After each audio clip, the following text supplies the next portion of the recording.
against raising millionaires' taxes, that it will trigger this exodus of millionaires out of state. Now, you presumably know a few millionaires and socialize with them.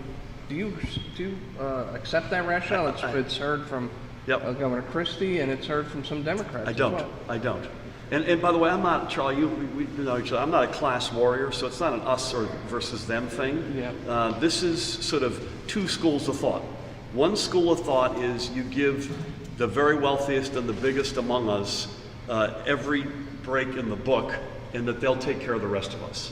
So for instance, if you cut corporate taxes, the argument is, well, that'll flow down and more jobs will be created and wages will go up. That sounds good, and I wish it were true. History shows it isn't true. Mm-hmm. You know what they do? They pay their senior management team better, and the gap rises or the widens between senior management and the folks who are working on the factory floor, as they say.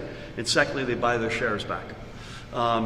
So there's the trickle-down theory, or there's the middle-class out theory.